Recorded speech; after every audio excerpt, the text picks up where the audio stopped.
everyone, and welcome to Roy's Tie-Dye Sci-Fi Corner. This is episode number 255, and we are going to be discussing abnormal fixation tonight. And with me, to join me to discuss this incredible web series that just premiered, are my guests. First, I'm going to introduce Mr. John Kenneth Muir, who is actually the writer, producer, creator of the series, and also is one of the stars. And along with him, joining is Alicia Martin and also Chris Martin, who are also two stars of the show. John, Chris, Alicia, welcome to the show tonight. I'm so happy to have you on. Thanks, Roy. Thanks. Excited to be here. Yeah. Thank you so much, Roy, for having us on. Oh, absolutely. This is great. And I just can't wait to start talking about John. You were on about maybe 6 weeks ago, and we actually were talking about the show. It actually had not, the web series had not premiered as of that time, but we were kind of giving the audience some background information about it. So very excited that, the 6 episodes have, been aired. It has done sensational. It's an award-winning series, and the viewers that it's attracted, and it's just a lot of, it's a comedy, it's a drama, it's absurd, and it's fun. And it's so likable. So I just want to say kudos to you and your entire crew for everything that you've done with us. That was a great explanation of it. I love it. It's all of those things. Yes, it's absurd. That's very absurd. Yes. But thank you for saying that, Roy. Thank you. And thank you for helping us get the word out about the show and what it is. And each episode you've been just invaluable to all of us to help get the word out. It's not easy, sort of in such a cluttered media environment, to get word out about something, and to have somebody who likes it and is saying so is a big deal. So thank you very much. Oh, of course, you're welcome. And I know a lot of effort, a lot of work went into it.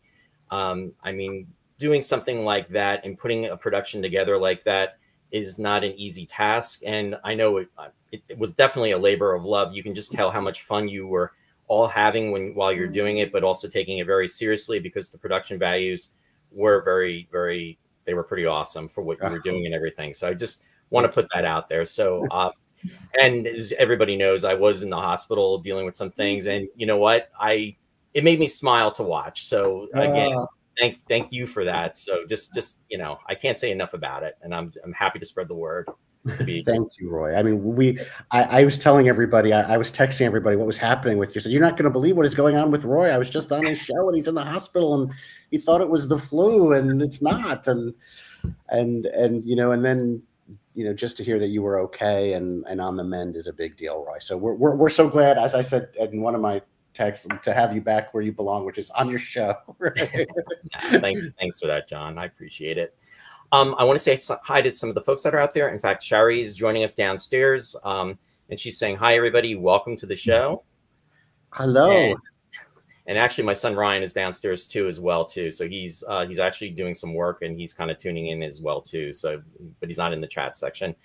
And also, I see Ruth is commenting, and she's out there. Hey, Ruth, thanks for joining. Ruth. And I'm going to actually say AKA Joanne, but that's her alias. So I'll okay. Well, now we know. Full disclosure. But yeah, so I just want to get into discussion. And before we do, though, John, you had told me about how you had done a few years back The House Between, and this was a web series, and I have to say you piqued my interest with that. And what I did was I actually was going back, and I was actually I went to the first episode, and I was kind of like watching that. So folks, if you have the opportunity, and if you've definitely watched Abnormal Fixation, which is the focus tonight, definitely check out The House Between too. And it's very interesting, and I like the black and white cinematography as well, and there's a mystique about it. So I just wanted to give the nod out there for that as well. Oh, well, thank you. I mean, it was almost, in next year it's going to be 20 years since we did that. Gosh. Yeah. I know, and it's a generation back as far as sort of sound and visual quality. It was before HD, but I mean, I'm very proud of it. That's where I met Alicia and Chris.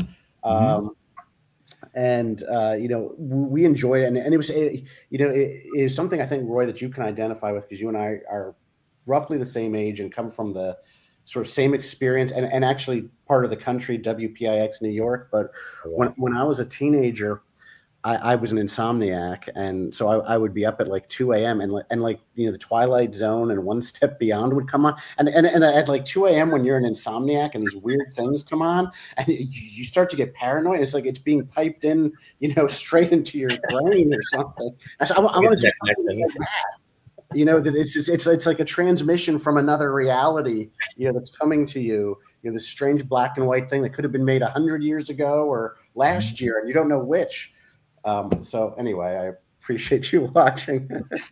No, and I've always been a big fan of the Twilight Zone and One Step Beyond, especially too. And I'm digressing, something that we do on the show a lot. But with One Step Beyond, my first inclination of that was from a book that was called Fantastic Television back in the day, by Jerry Durrani. And I remember how excited I was when I got that book because it actually had episode guides. It had within the book, but there were shows that I was not aware of.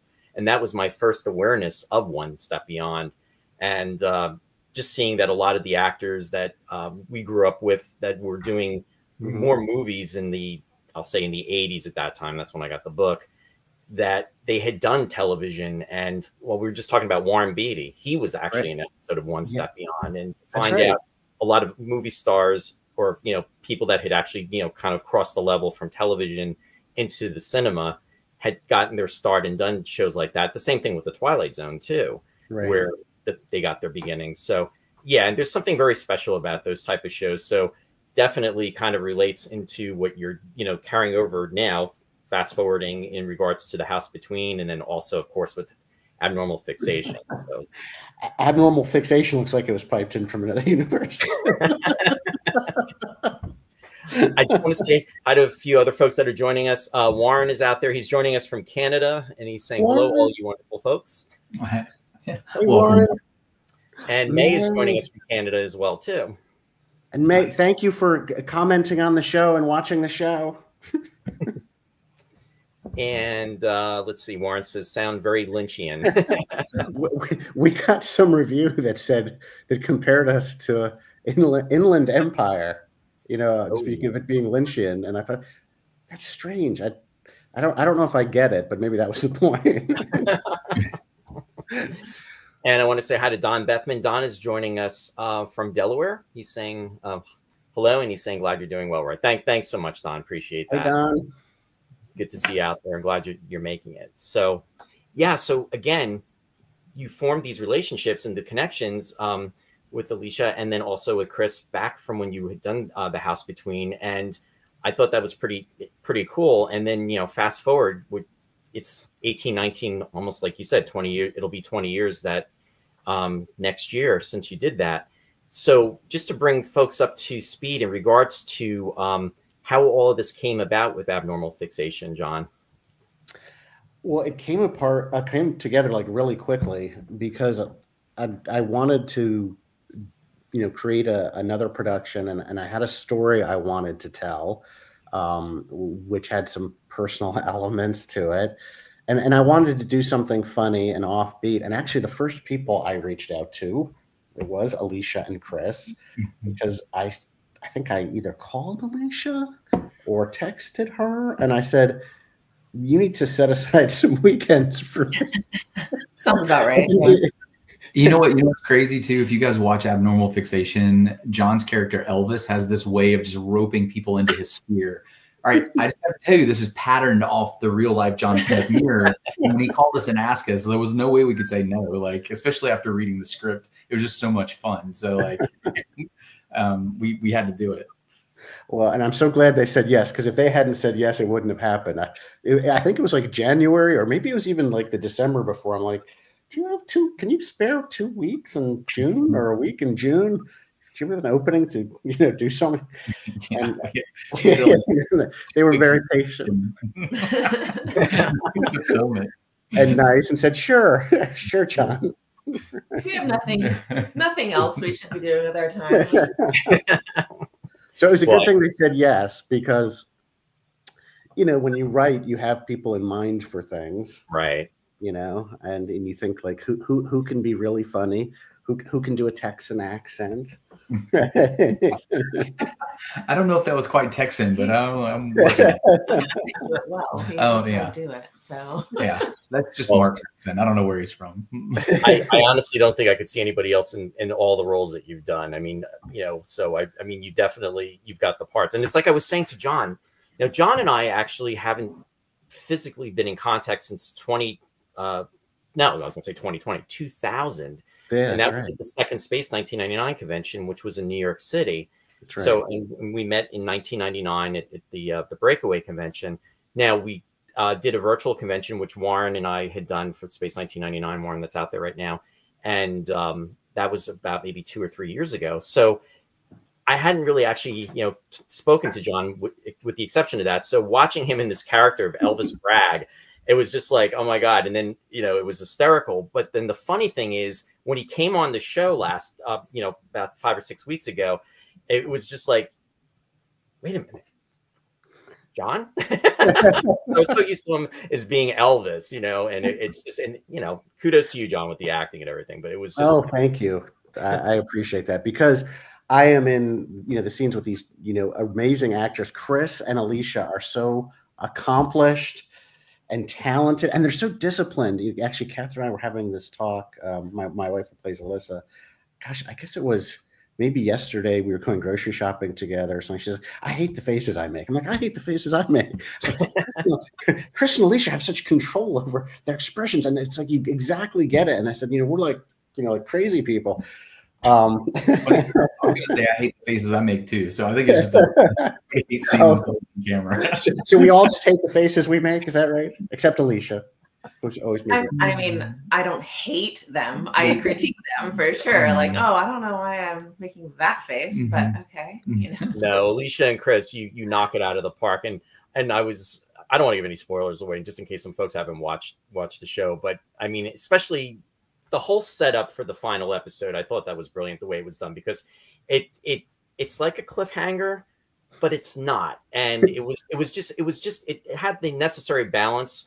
But speaking of facial expressions that you make, with the twitch right at the end, it was appropriate, and it was right on. So, kudos in regards to that. Thank you. She mastered the eye twitch. After 9 straight days of working with me for 16 hours. Came pretty naturally after that. Yeah. That's right. I'm just glad I can laugh now. Before, when I was laughing, I was having to grab my heart pillow. Like, oh no! Oh gosh, that's terrible. I'm so sorry. Nah, it's all good. But now this again, it's great. So so just thank you for sharing that background. So I do want to share some slides with the folks out there just to bring them up to speed. Warren did comment, and he did say Inland Empire is a trip and a half. Lots of laughs. Yeah. Yes. Oh, hey. Yes, Randy is joining us. I think he was watching. I think the last time he was on, he was watching a football game, and he was bouncing back and forth between us, John, and when you were on. And now he said he's at the bar. We'll join soon. So all right. Well, Randy, have a drink for us. Whiskey. Yeah, John. Alicia just said we forgot the ducks. Oh my gosh! Right, the ducks that are in Mark's office. So fun fact: when you're watching Abnormal Fixation, there's a few shots of Mark's office, and on his desk are these like ceramic ducks. Fun story: these are like Ducks Unlimited ducks from the like late '80s, early '90s that my parents had a subscription to, and these used to set on like a bookcase in our house, like growing up. The cool thing about them is they're all decanters filled with Jim Beam whiskey, so these things like sat just forever. And a while back, I don't know, maybe it's been a year or so ago, I went home, and they were just like, I went to my mom's house, and they were sitting there. I was just like, you know what? Nobody's going to notice. I'm just going to take these things. So like I took all 4 of them, and we started using them for props. And then for the after parties, we decided to break it open. And this liquor that's in there is at least 40 years old, at least. And so smooth. It was excellent. It was like the perfect like ending to do cast parties with. I was say, is that what you were having the night of the cast party, Chris? Yeah. That's why you got one at your house. Yeah. So this is all tying in for what we were talking about before. Yes, We had a really fun cast party afterwards. And I have a prop sitting in front of me too, but it's not as fun as that. Oh, there we go.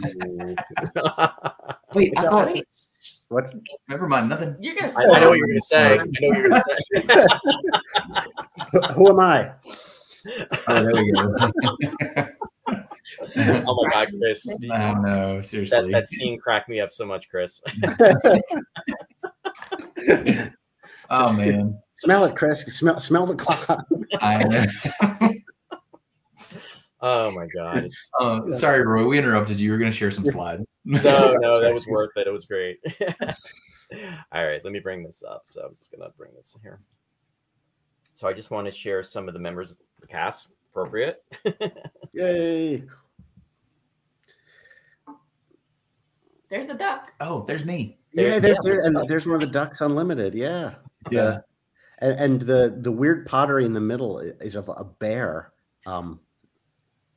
I totally thought when you said, "Hey, I've got some memorabilia," I could have sworn that's what you were about to break out. Was that ashtray? I was wishing I had that in front of me. I still have. I need to bring it back next time we record. So and I got to go back, John. Yeah. The underoos. I found those underoos again today. I thought, I wonder if I should auction them off as part of our Kickstarter.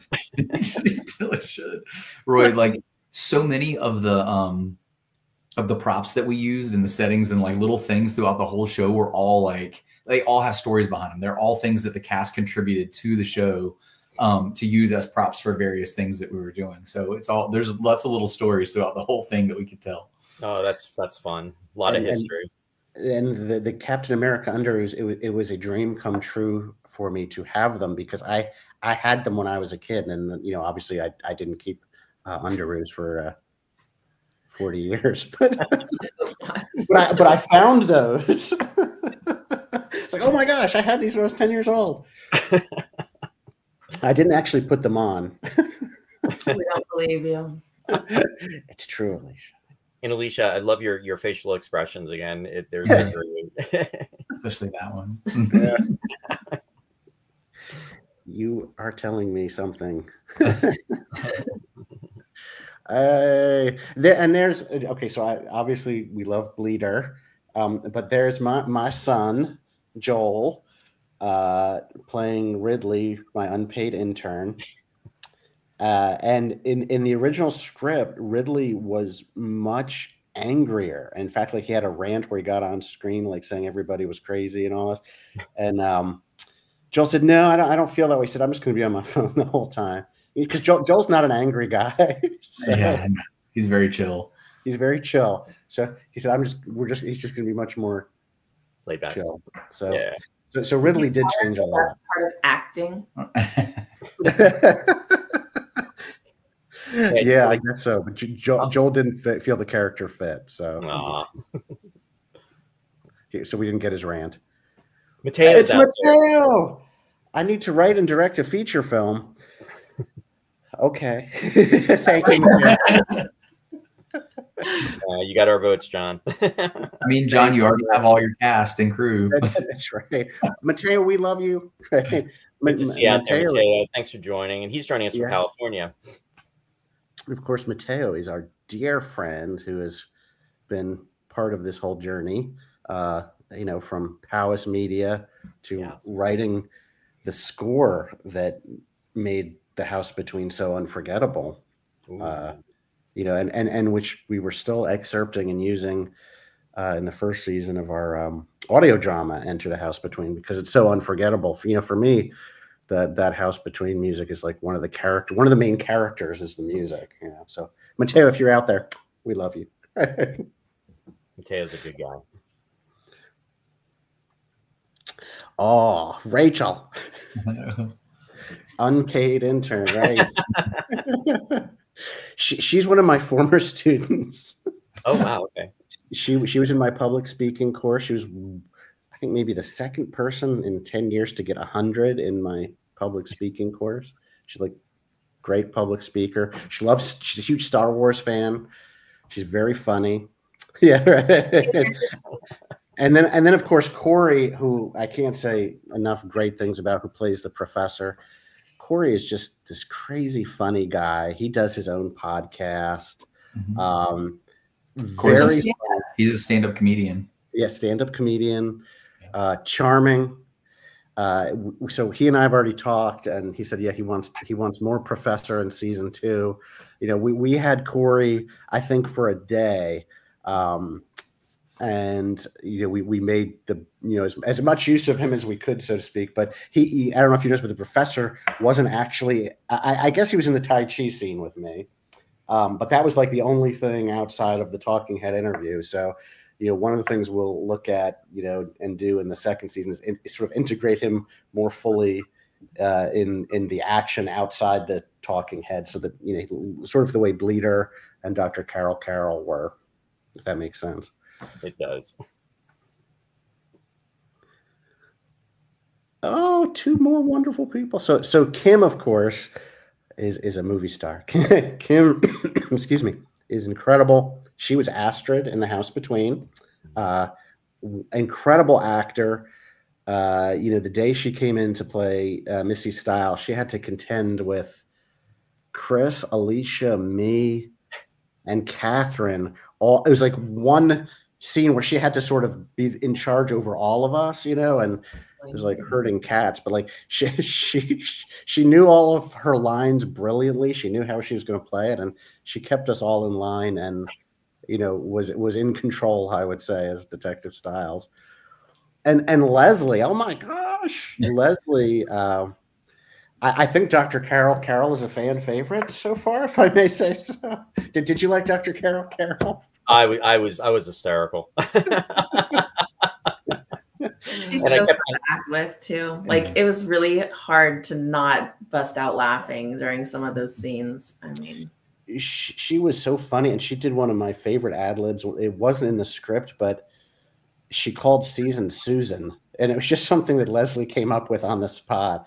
Because she was very dismissive of Season. She said, "Oh, aren't you clever, Susan?" or something like that. And that just about killed me. And I laugh every time I hear her say that. And I see Alicia's reaction to her saying that.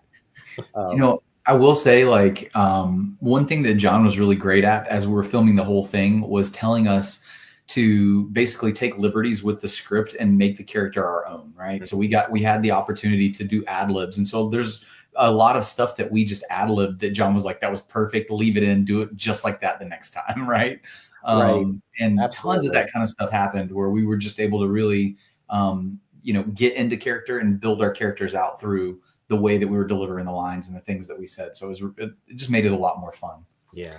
And that's the thing I love about doing this, that to like write it on the page is one thing, and you have an idea for it, but then like to see it in somebody else's hands and in someone else's brain and what they're going to do with it, like that's what I love. It's like, oh my God, when I wrote this, I never thought that it's just so great to see somebody take something that you wrote and spin it out into something that's like even better, But that says a lot about you as a director too, because there's some directors that, or even I'll say director writer, because it's like, if it's not on the, if what's being said on the page is not actually being delivered, they'll really start twitching and really start like, well, that's not what I wanted. And so the fact that you were giving liberty for that and allowing the cast to express and go with it, it really gelled very nicely, which, just basically, what Chris was saying too. And because you do hear these different stories that, that take place, where it's like, whoosh, no, that's, you got to do what's on there. And so that's nice to hear. And it worked too, which is even, it's a win-win. Well, thank you, Roy. My thing on The House Between and Abnormal Fixation is like, just as long as like the details are right, like so that the story, the details of the story hold together. But like anything around that, like as long as we keep the through line of what's happening, I love it. I love improvisation. I love when people put different spins on things, and Chris and Alicia are both very good at that, I think. And Leslie, Leslie came in and like had two different interpretations of the character, and she did both for us. And then she said, "Which do you want me to do?" And then we picked. And then her talking head, she's like, "I'm going to be doing yoga through the whole thing." It's like, okay, that's. I mean, like. And it totally worked. It just added to her character. And Alicia, just the way you would come back at her. I mean, I can't remember the direct line, but it was like, "I'm not paying the invoice," or "I'm not paying for the therapy." Yeah. And it was just like, you're constantly just like jabbing at each other. You're like, she's trying to like, rope you in, and you're like, no, you know what I mean? And it's like, you're just pushing her off. And it was, again, the chemistry was there. It was. I just love how though she's like, "Don't you think you're paying for it right now?" And it's like, do you really want me to answer that? Well, and again, in season 2, I've already written more scenes of them together, because that's the thing. If we we can do this a second time, we have an idea sort of where the relationships are, and where there was sort of lightning, right. And definitely the season Carol stuff. It's like those moments just sort of spark and give that episode a lot of life. So I think, oh yeah, we got to return to that kind of dynamic. I don't know what it is. It'll become like a buddy cop thing or something. It's Season and Dr. Carol on some mission together or something. But yeah, I love Leslie. She's amazing.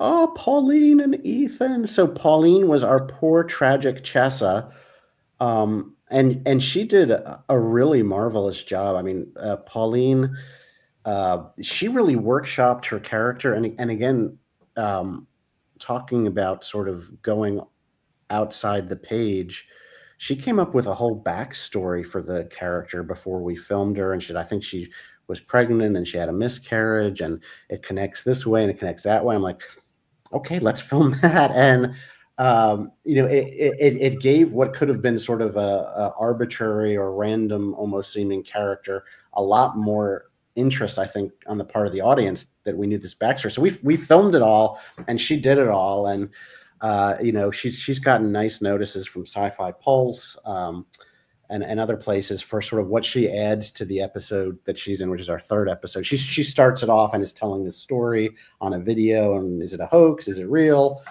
But originally it kind of started with, like, I went with my boyfriend Gabe into the mountains, but like she came up with all this other stuff, and I just thought, I'm putting that all in because it's so good. So I love Pauline, and Ethan cracks me up in the last episode where he's yelling at Bleeder. He sounds like a junior rageaholic or something. Hurry, Bleeder! Love it. I know. It's like trying against the car. He really makes me laugh. So again, I just really enjoy both of them so much. I think that they add so much to the show. Yeah. In fact, it's interesting because I went back and I rewatched that episode today because I just wanted to just catch up on different things. And that was episode 3, the video, right? In regards to, that's right. And to your point, she did a really good job, and with her character, and then the backstory. And again, it's like a documentary, or I know you used the term mockumentary, but it's still and the photography. And I'm going to give Tony Mercer a nod, because the way the video footage is displayed as you're all gathered together and you're watching it, and it has the moments where it's kind of staticky. The lighting is a certain way. I mean, it's just not like you're just filming it straight in a room, and it's kind of being corrupted at one point when she's talking. It's and it's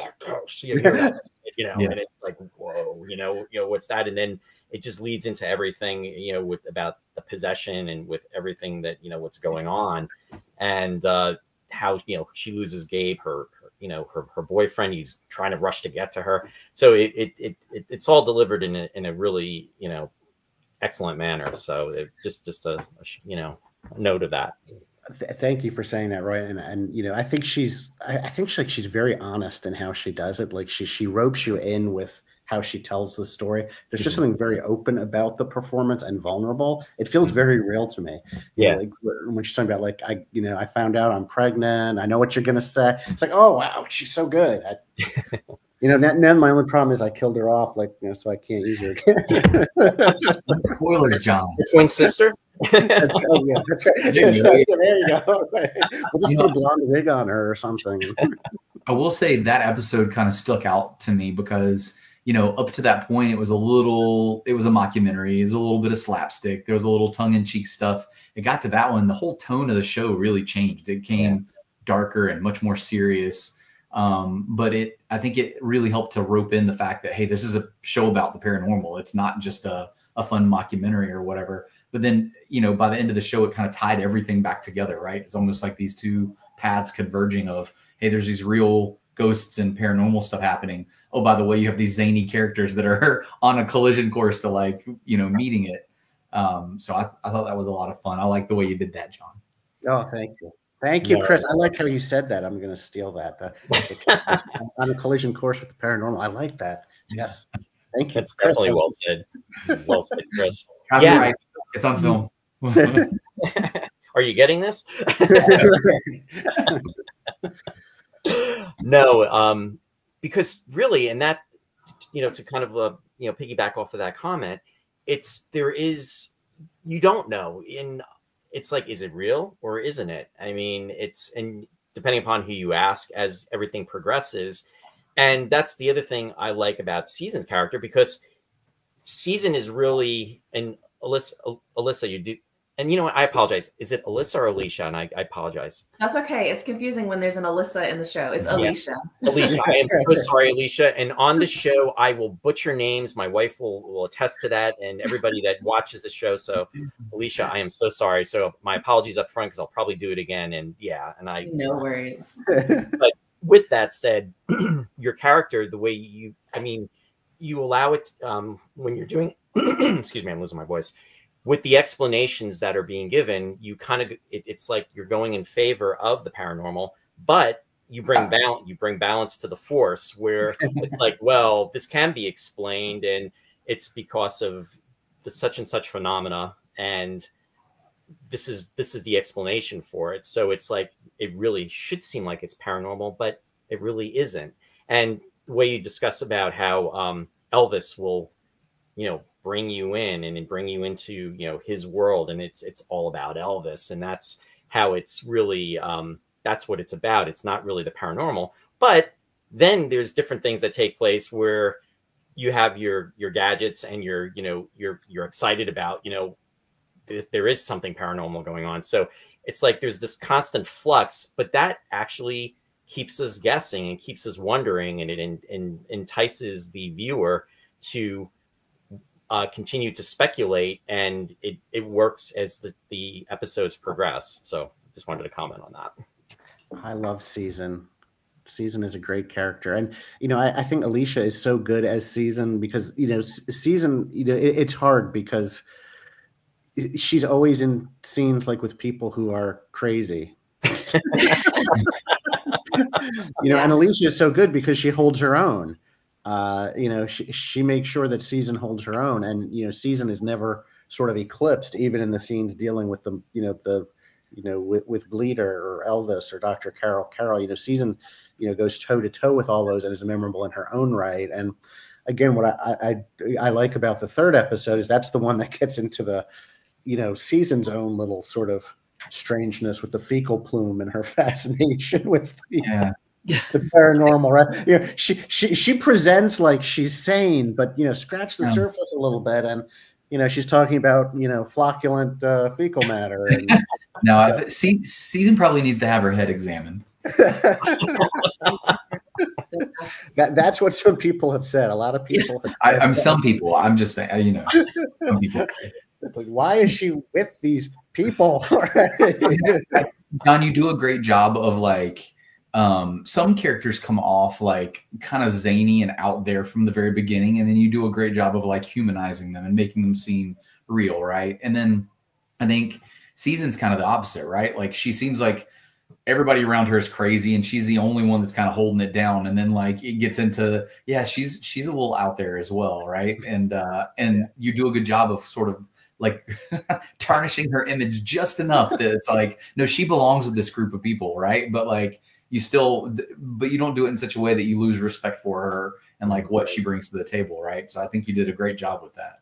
Oh, well, thank you. I mean, you all did a great job playing these characters and being able to give them, you know, these kind of nuances and shades, which I think makes it much more interesting, because also, I mean, it's supposed to be funny. It's supposed to be dramatic and, you know, paranormal, but it's also supposed to be like emotionally affecting. You're supposed to care about what happens to these people. So I hope that is what happens when people watch it, that they feel emotionally moved by, you know, the things that happen to, you know, Bleeder and to Season and Elvis, and, you know, where they end up and how they get there. Yeah, and you want more, and you want to know about the backstory, because there's obviously a lot of backstory that's touched upon. And for example, with Season and Dr. Carol, that's just one example of, you know, what exactly, you know, happened in those sessions with Elvis, and then also how did Mark Missouri come to be with Season? How did that all develop? There's got to be a backstory that's, you know, waiting to be told, and, you know, how that all formulated. So he stole her. He stole her right out from under me. It's got to be the hat. So yeah. So with all that said, so now basically, you know, the season finale had aired, and that was 2 weeks ago. Was that 2 weeks ago today? It was actually last Thursday. Last Thursday. A week ago today. It's crazy. It feels like forever already since it's out. So that brings us to Abnormal Fixation Will Return, which is the lead-in for that. Before I get to that next, again, I just wanted to give a shout out to Tony Mercer. Again, he did your lights, your camera. You were talking about that the last time too, the color correction and the sound. Mm-hmm. So just wanted to. Tony is just amazing. He is like the secret weapon. He's a wizard. Yeah, we couldn't have done this without him. No, he's just amazing. Put in so much time to make us look our best and sound our best. So yeah, I'm glad you put up that card. And if Tony is watching, Tony, we love you too. And then also Catherine. I love Catherine. Yeah, don't forget to thank her, John. What's that, Chris? Don't forget to thank her. That's right. Thank you, Catherine, for letting me. Big moment. No, and she did a fantastic job with her character. I loved how straight she played it, and just her reaction to like everything that's going on around. And it was almost like the in-joke too, where you would, you know, the different characters would say, you know, you're not recording this, are you? And she'd be like, no. That's right. That was her character thread, one of the threads going through the whole thing. Yeah, you know, and you know, Catherine played it so beautifully. And you know, I put up a poll like on the page, like who do you think was behind the haunting? Do you think the Phantom was real? Do you think the professor did this? Do you think that Mark did it? And one of them was like Alyssa did it, and no one voted for Alyssa having done it because Catherine is so guileless. Like you just watch her and you know, like she wouldn't do anything.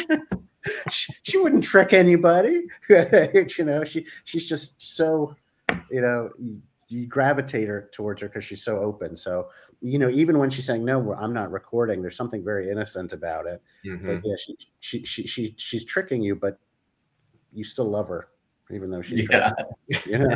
So. It's also just so fun to see, like, you know, all of us have gotten to know each other over the years because there's a bunch of people in Abnormal Fixation that were also in you know, the House Between way back when. And then John didn't mention this, but like during the pandemic, we actually continued the House Between, but as a podcast. We pulled all those people back together plus new people. And so we're really like tight group of people, but it's fun to watch them, each person knowing their personalities, play these different characters, whether it be at the House Between or Abnormal Fixation. And there's always like a small element of their personality that comes through in the character. But like, I have to say, John's characters are so colorful that like, you know, the way that they act sometimes couldn't be further from the real person's personality. And it's sometimes hard to tie them together. Like you see them acting and you see them do this thing and act this way. And then like, all right, well, the scene's over and we're hanging out grabbing, you know, food in our green room. And it's like, yeah. And then it's back to them as a person. And, you know, it's just, I'm quite sure that like, you know, people that are professional actors go through this kind of thing all the time, but us, you know, kind of being, you know, amateurs and doing this for fun, it's just an interesting dynamic to try to get around, you know. Yeah, It is. I do local.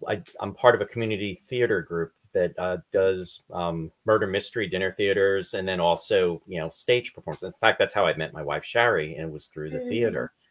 And it's to your point about that, Chris. It's just, you know, when you're doing these different types of characters and you're having fun, and it's just, you know, with the murder mysteries, my friend Bill Scryer, he's not out there tonight, but he, you know, he'll write the stories and you know, do that, and the characters are absurd, but it's just that you just kind of go over the top. But at the end of when everything is said and done, you know, you all bond together, and then you're just, you know, enjoying and having, you know, fun in the moment.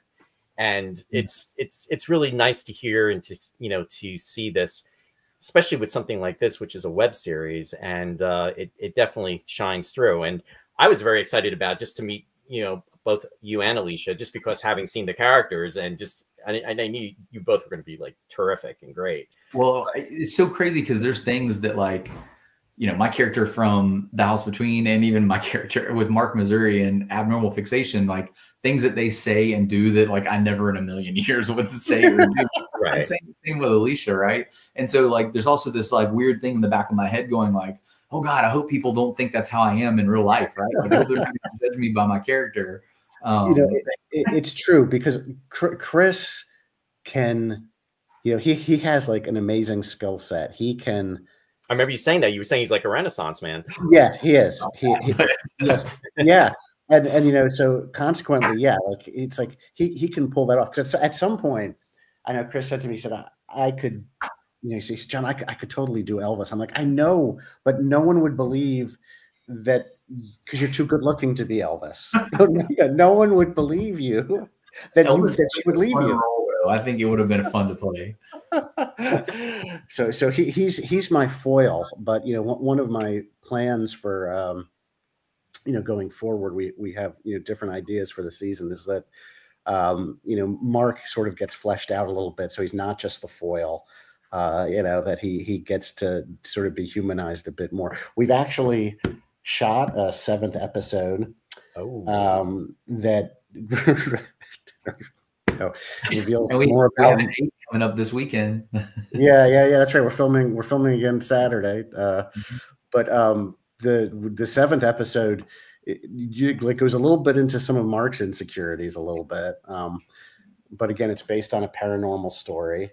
Well, is it a paranormal story, or is it just a weird historical story? Maybe both. Maybe both. It's about in Irwin, Tennessee, they hanged an elephant. It's the only time an elephant has ever been hanged for a crime.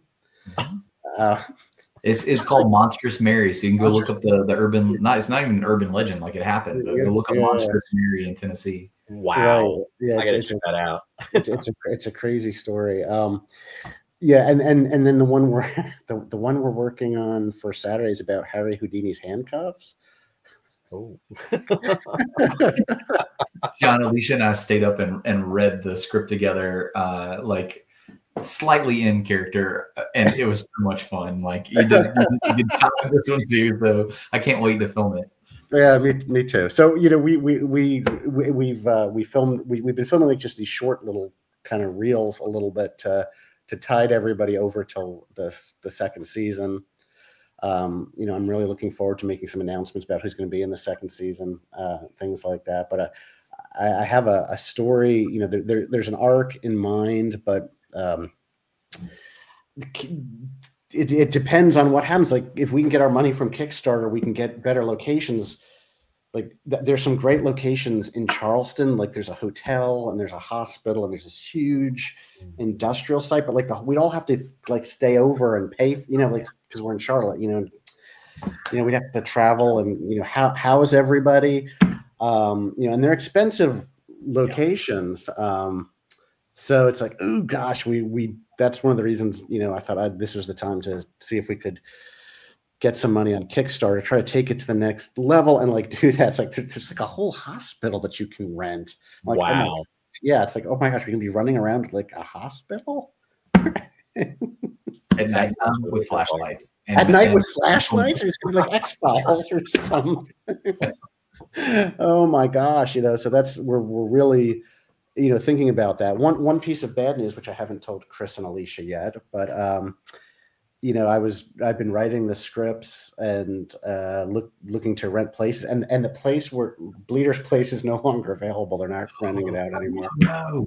Yeah. So that office location was amazing, but I remember you telling me how hot it was in the summer. Hi, May. Thanks, May. Thanks for being here, May.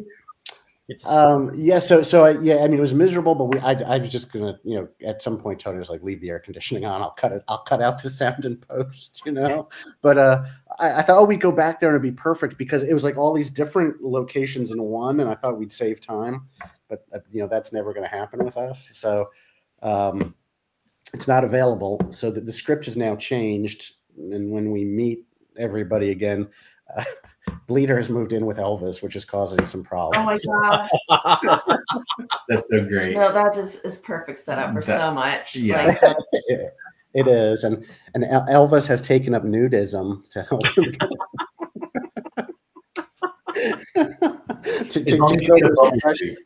What's that? That's as long as you get a bubble suit too. Well, it's bad when like Bleeder is telling Alyssa, it's like, yeah, it's a little much. Elvis is never wearing any clothes. It's like, oh man, you're gonna have to like tape up bubble wrap all over the wall and doors. So you'll have to get a bathing suit that's like the material that you wear as a shirt before.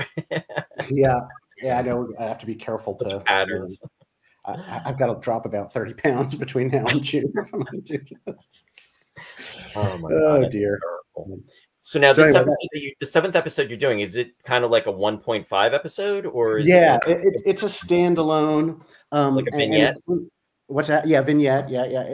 It'll be as long. It might even be longer than some of the others. It might be 35 minutes when it's all cut together.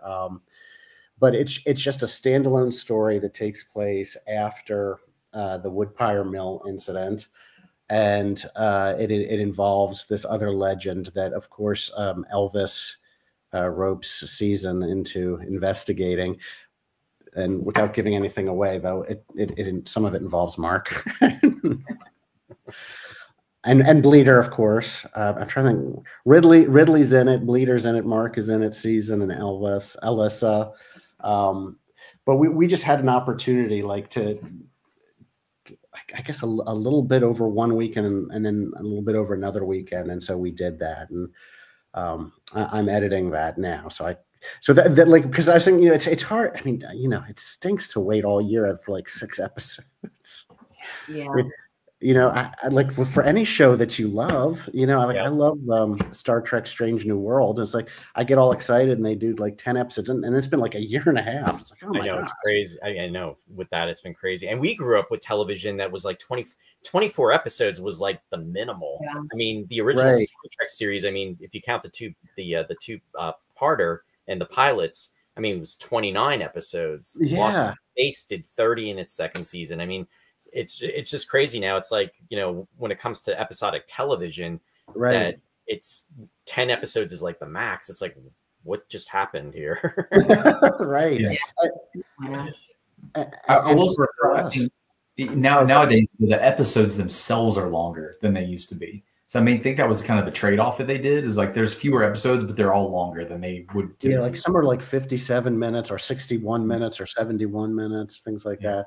But for a show like us, like to do 6 episodes and then disappear, like we're trying to get a foothold on people's imagination. It's like that's going to kill us. It's like we have to like reinvent it all. To if we're only going to do that. So we're trying to think of things we can do to sort of at least keep this alive till the next batch is filmed and ready to come out. So hence these crazy little things we're doing.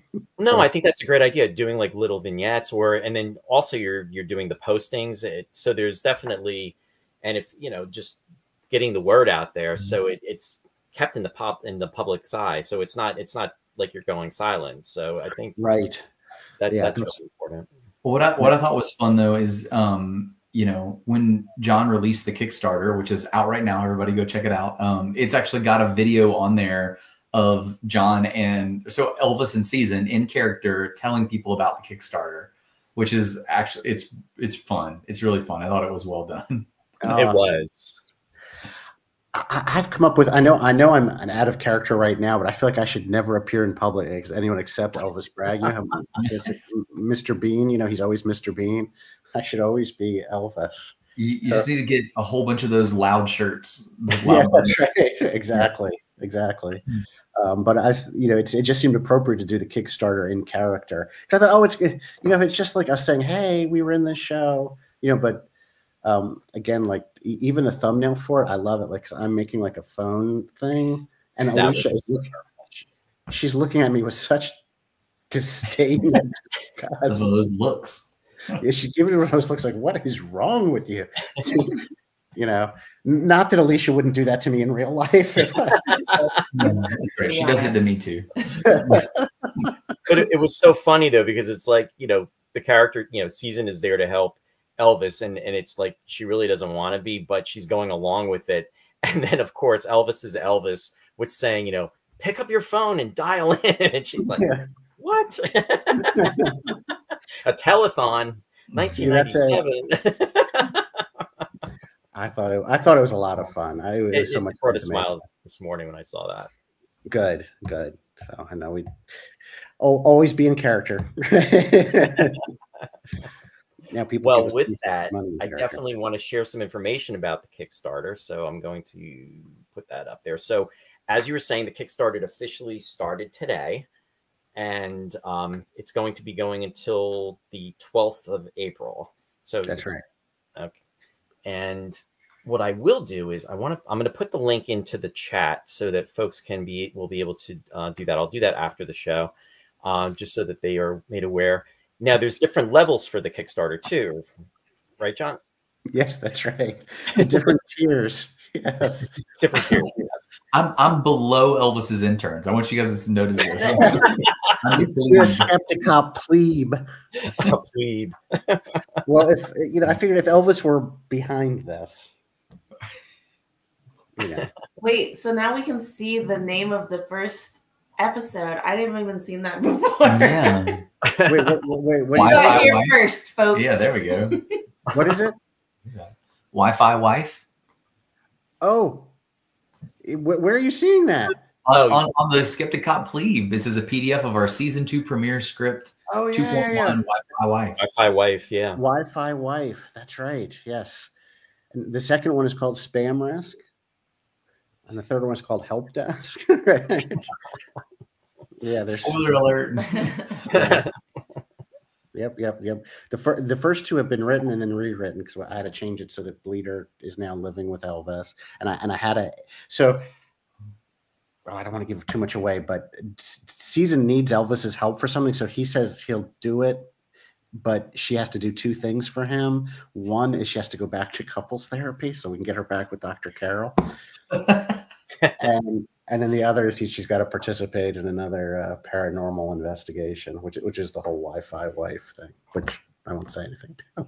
But anyway, that's what that's about. Okay, so yeah, so that's Skepticop Plebe, which is below the intern, below the unpaid intern. Who would want to work with Mark? Come on, right? Oh man, I know.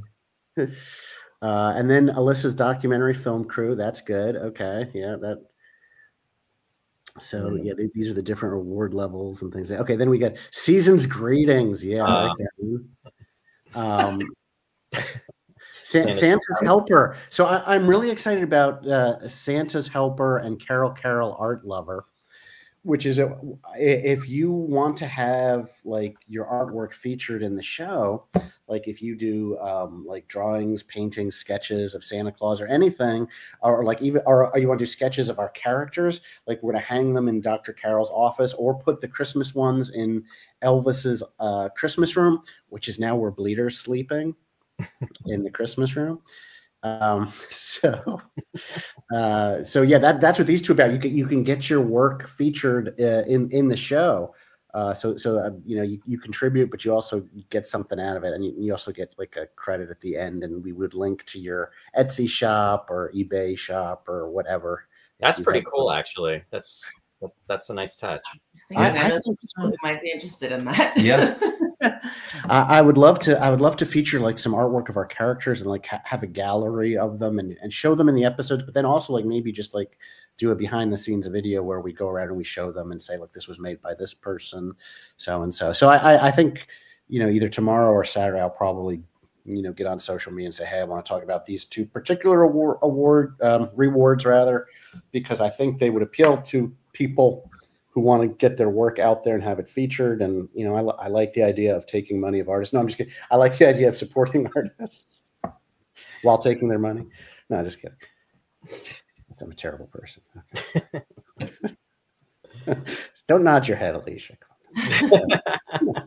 Okay. The investigators. Okay, so this is like the professor, Bleeder, Carol. Okay. And then if you want to be a braggadocio like me, it only cost you $1,000. Then what is Cupid? Your pledge is so gracious, you may help Elvis and Season get back together. Or not. So in this reward, you can recommend a gag for us to do.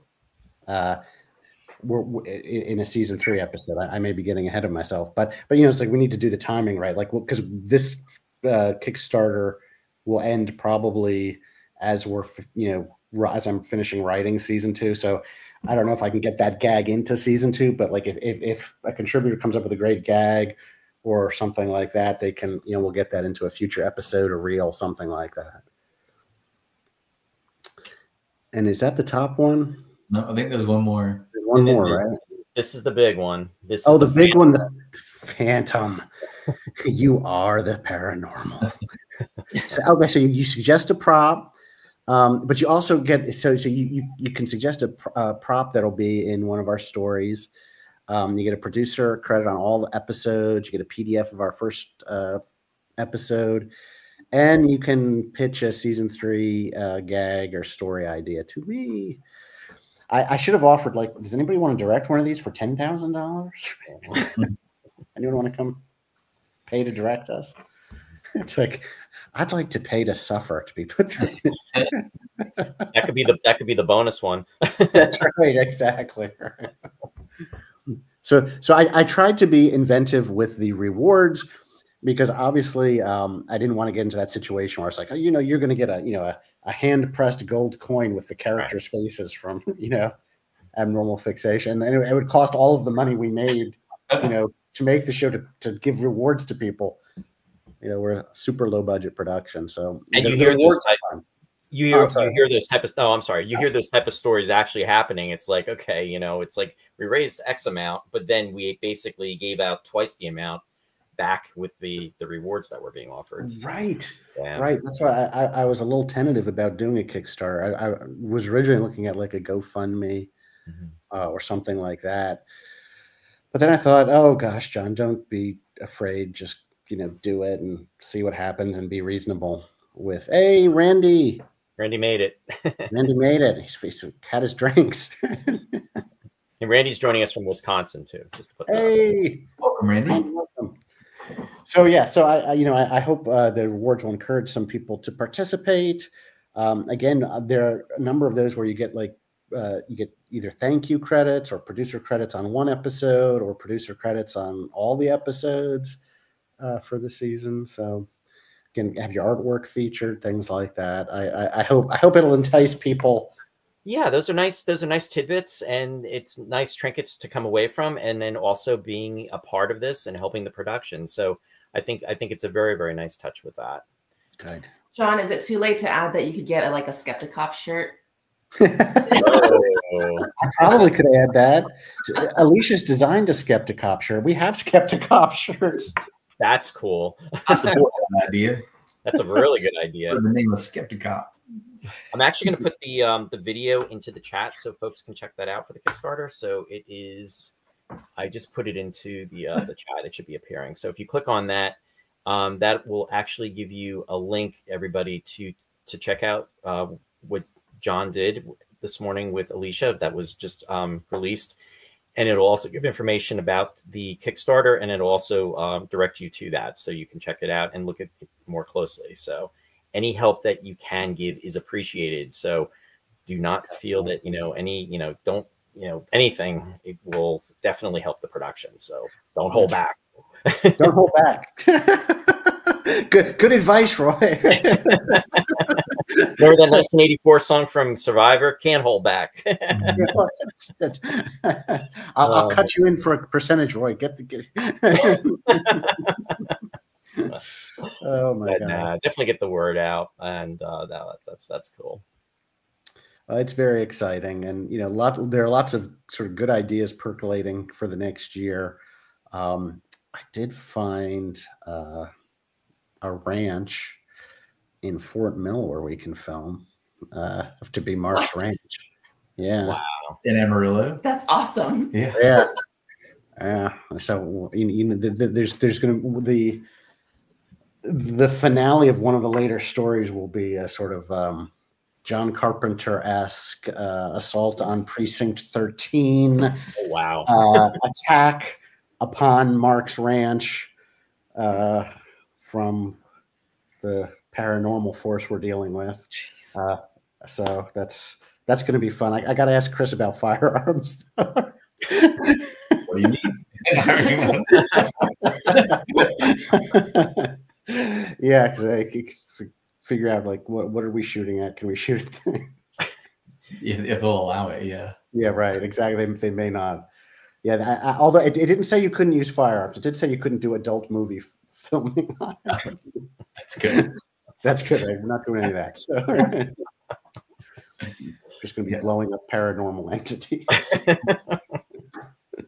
It seems like there's a lot of interesting backstories that are going to be developed, and the fact that you said season 3, I think that's really cool. So there's a lot of gears in motion, and there's a lot of development, and this is really going to be expanded upon. So I'm very excited. I'm hoping so. So I had the idea for season 2, and I really like it. And then Tony was here when we were filming that standalone episode. He said, I have an idea for like a whole season. I was like, and he told me his idea, and I loved it. I thought, okay, well, that's now we have to do 3 years because I like that idea so much.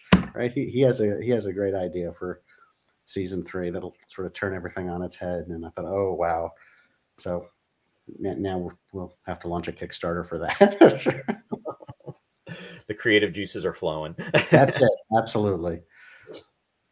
So, but yeah, I just want to say thank you again. Oh, Deborah's out there. Deborah saying hello, better than late than ever. Hi, Deborah. Thanks for joining, Deborah. Deborah's joining us actually she's in Lopakong, New Jersey. She's right down the road. So New Jersey. Yeah. John, you were originally from New Jersey, if I remember correctly, right? I am from New Jersey. Yeah. That's one of those absolutely wonderful places. I love New Jersey. It's like the greatest place on earth. The best. Were you from New Jersey? South Jersey or North Jersey?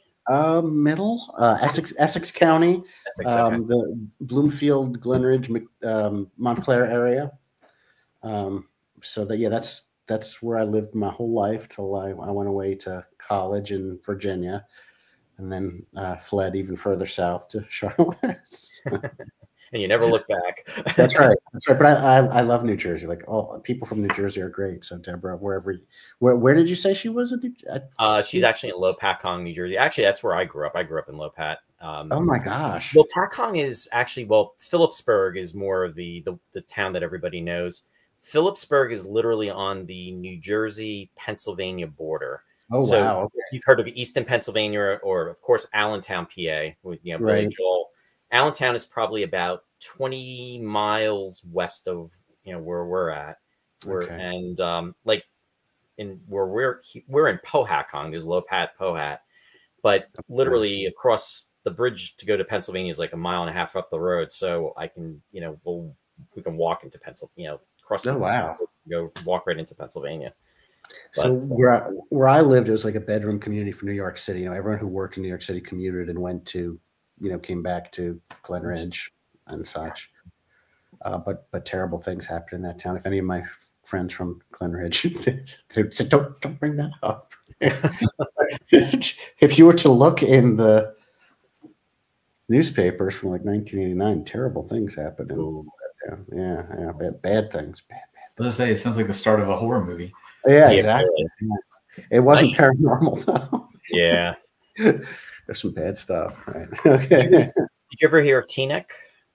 Teaneck. Oh my God, of course. Teaneck, New Jersey. Yes. Oh, and hey, Nick is here. Nick is out there. Hey, Nick, thanks for joining us. Yeah, that's where actually I was born. I was born in Teaneck. And my parents, my mom was from Brooklyn. My dad was born in Teaneck. Oh, and wow. then they met in the city. But then when I was born, it was in, I'll say, whatchamacallit, Teaneck Hospital. And then my parents lived in Hackensack, New Jersey. And I always think of Superman because Lex Luthor, you know, Gene Hackman, rest his soul, one of the two missiles that he's sending to, you know, destroy the world is the one's going to the San Andreas Fault. And then the other one is going to Hackensack, New Jersey. When I was in high school, I was in the marching band. We competed against Hackensack. Oh wow! See, small world. Did you win? What's that? Did you win? No.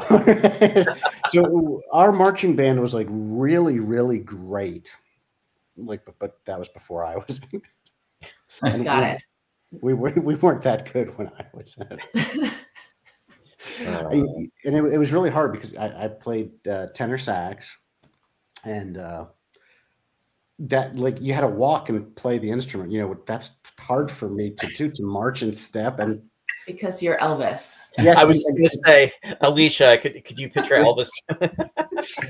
we had to play the notes, right? And like that was hard enough. God. And then like halfway through the season, they're like, we're also going to give you a flag. And there's going to be this extended solo, and you have to do flag movements. It was a disaster. For me, it was a disaster. So I had to play the sax, walk in step, and like do coordinated flag activities. Hackensack. Hack and sack. There you go. Oh, gosh, I have to work that marching band thing. Yeah. See, there's material right there. Yeah, it is. Yeah. But you grew up with WPIX, John. So that's, I mean, there's a common bond right there with all the good stuff. Absolutely. Yeah. Greatest TV station ever. Absolutely. 1999, Star Trek. Yep. Twilight Zone. Man, Twilight Zone. Yeah. Yeah. So as we start to wind down, I'm just going to throw a couple other slides up. One of the things we do on the show is we give a tribute to That's the Way It Was, Mr. Walter Cronkite from back in the day, and just a little bit of a tidbit of information. Back 50 years ago in March of 75, the top 4 movies going on in the month. Number 1 was Shampoo for the Warren Beatty fans out there, grossing $49 million. Second film was Funny Lady at 39. Tommy was number 3.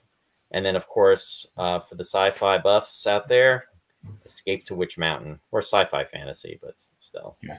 So, I loved that movie when I was a kid. Yeah, and I always think of, and I can't think of the actor's name, and I was going to look it up before we came on. He was in Star Trek 2, The Wrath of Khan. He was Scotty's nephew. Ike Eisenman. Yes, thank you, Don. Yes. I follow Ike Eisenman on Twitter because he had a podcast that he was doing for a while too, if I remember correctly. Yeah, that's right. And he was in the sequel too. Oh, sorry, Joel. Sorry. Yeah, because he was in Return to Witch Mountain. Oh, your son? Yeah, my loud son. I'm sorry if you heard any of that. He was in Return to Witch Mountain. Christopher Lee and Betty Davis, I think, were in that, right? Right. Yeah. So, Chris, did you ever see the sequel to Escape from Witch Mountain? I did. It was Return to Witch Mountain, right? Or something like that. Yeah. I feel like I saw it and it just wasn't as good as the first one. So I kind of like wrote it out of my memory. Even with the second one on there, Funny Lady, like who watches Funny Lady? Like the money it made was purely because Barbara was in it. You know, like Funny Girl, excellent. Funny Lady, Yeah. But Tommy was great. That was a great movie. And Margaret doing her dance and the baked beans. Wow. Nobody knows what I'm talking about. I don't. I can't even try to BS my way through. I didn't see it, so I'll come clean. I did not see it. Somebody look up Anne Margaret Tommy. You will not be sorry. I promise. Used to love Anne Margaret too. Yeah. I'm going to go to the shout outs portion of the show real quickly, and then I'll come back for any last moment. We'll kind of wrap things up. And then if anybody has any questions out there that's joining us online. So let me just do that. And I want to give, I was talking about Country Gate players, my friend Bill Scarrato. Bill has Country Gate. Now, Country Gate is actually the website, www.countrygate.org. Also, Bill has his own website, which is www.billscarrato.com. The next show that they're going to be doing at the theater is Death of a Salesman. And if you are in the Belvedere area, Harmony area of New Jersey, definitely check it out. And it is going, the performances will be from May 31st until June 8th. And then also shout out to my friends of Mary Beth and Mike for Sci-Fi Distilled. They are going to be doing the classic film A Clockwork Orange. That will be next Wednesday. They took off yesterday, but they will be back next week. And then also Captain Phil's Planet, WUSB 90.1 FM, Stony Brook, New York. The captain's schedule is on alternating Thursdays from 4 to 5 p.m. And then he's also on Friday nights from 9 to 11:30 p.m. And as we know, Captain Phil's a big Space 1999 fan as well, too. I love Phil Merkel. He's a really good guy. He is. And then also I want to give a shout out to my friend Jeffrey Morris, who is currently wrapping his documentary for the Eagle Obsession. And if you want information in regards to that, you can go to the website, which is www.eagledocumentary.com. And this will be released sometime later this year. And then also a shout out to my friend Lou Place. And Lou just released his latest film, which is called Found in Space. And I actually had the opportunity to be a part of that, which was a lot of fun. This was filmed last year, and it was a sequel to another movie that Lou had done. And this was done in Rhode Island. So just a shout out to Lou. And then also, if you are a Star Trek fan of, especially in regards to, I'll say, classic Star Trek from 1966 to 1969, the original Star Trek series set tour is in Ticonderoga, New York. You'll definitely want to check it out. William Shatner is generally there twice a year. He's there in June or July, and then he's usually there in November. Well, he's going to be back there June 27th, 28th, and 29th. So definitely mark your calendars for that. And he's got a birthday that's coming up. He's going to be 94 years old on March 22nd, if you can believe that, which is just crazy. But for information, you can visit the website, and it's www.startrektour.com, and check that out. Also, I don't have the slides up for it, but it was just announced that Barbara Luna is also going to be up there during William Shatner weekend, and also Franz Nguyen. So Barbara Luna, who was in the episode Mirror Mirror, which she portrayed the captain's woman, the second season episode. And then Franz Nguyen was also in the third season episode, Alan of Troyes. So they're both going to be there. So that's pretty exciting. And I've been doing a podcast with my friend Warren Friedrich that's out there. And we are going to be starting this up. We're kind of on a hiatus just because of everything that was going on with me. But we are going to be catching up, and we will either be doing that this coming weekend or maybe the following weekend for the recordings. And we're going to be doing episode 19, which is The Troubled Spirit. So stay tuned for that to be released. And then a shout out to my son, Ryan. He has a website, which is Run by Ryan, Empower Your Run. He does online running and coaching and provides information. It's free to sign up for that. There are different tier levels if you want to go to the next level, which incurs a cost. But definitely check out his website. It is www.runbyryan.com. And then also I want to give a shout out to Martha for Studio One Thrift. Martha has had the store for about 2 years. There's a physical location, which is in Stroudsburg, Pennsylvania. For information, you can check out the website, which is www.studioonethrift.com. You need to register, and then you'll receive styling updates, and then also fashion tips for both men and women. But definitely subscribe. And then lastly, I want to give a shout out to my my old friend Ross Amico, who's also my co-host for the show.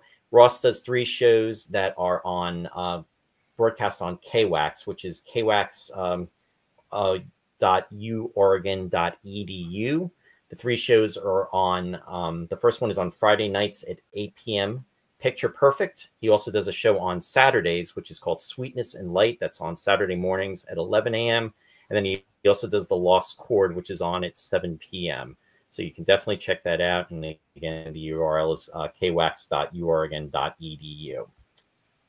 And then with that said, there is not going to be a show this weekend. We're usually on Friday nights, but unfortunately, we weren't able to do this tomorrow. So I do apologize for that. But we will be back. Ross and I will be back next Friday, which will be the 21st. And we're going to do episode 256, favorite William Shatner TV and movie roles. So have an open discussion about that. There's so many things that William Shatner has done, and he's reinvented his career. And then, of course, he's known as Captain James T. Kirk.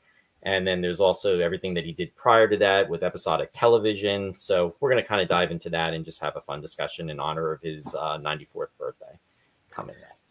Make sure you talk about Kingdom of the Spiders. 1977. I love him in Kingdom of the Spiders. That's a great film. It's a great horror movie. It really is. And I hate spiders. I hate tarantulas. The only thing is, I guess they're really killing the spiders, which... Yeah. Were they really in that film? I think so. I think I didn't know that. Oh, okay. I think they were actually killing the spiders. When you see them like crushing spiders en masse, they're really killing them. I was like, oh wow, I didn't realize that. No, I didn't either. Oh wow. It's still a great movie though. It is, yeah. But Chris and Alicia, you all want to watch Kingdom of the Spiders? I know. I'm just looking it up right now. I've never heard of it. Hosting a sleepover to a large amount of tween boys that night, so maybe we could play it for them, but I don't know that that's we could do like a watch party right online, and we could talk about Kingdom of the Spiders. Exactly. Oh my gosh. But John and Chris and Alicia, any last comments or anything that you'd like to just tie up with? Any final words? Just that if you guys haven't seen Abnormal Fixation, all of you folks out there and that are listening to the show, please go check it out. The biggest compliment you can give us is to like it, subscribe it, and share it with people. So please get the word out, share it with everybody. If you just feel so inclined, if you really like it, please go donate to Kickstarter, because that's how you'll get more content in I should say season 2. Yeah, we love doing this. It's so much fun. So like, I would love the ability to continue doing it. And so we need everybody's help. What he said, but but also, Roy, thank you so much for hosting us tonight on the day of our Kickstarter launch, and with everything that's been going on with you. I just thank you for all the support and love you've been showing us and Abnormal Fixation. Again, we're so glad to have you back where you belong, right in time for William Shatner's 94th birthday. No, I appreciate that. Thank you so much, John. And thank you, Chris. Thank you, Alicia. Much appreciated. And then also, too, if you enjoy the show, please, and this for everybody out there, if you haven't done so already, please like, and the show is broadcast on Facebook as well as YouTube. Just please like and subscribe to the to that, because it definitely helps to get the word out and just spread that out there too. So it was my pleasure to have you on. I definitely would love to have you back on, definitely in the future, to talk about Abnormal Fixation. And also, John, of course, I want to talk not only about Abnormal Fixation with you, but also have you on to talk about sci-fi, in regards to other stuff as well too, just because we also have that connection as well. So I would love it anytime. Thank you, Roy. No, thank you. So everybody, be safe, have a wonderful rest of the week, and especially with the weekend encroaching with tomorrow, TGIF. And as always like to say, live long and prosper. Live long and prosper. Yes. Thank you so much. Thanks, Roy. Thanks. Thank you, Roy.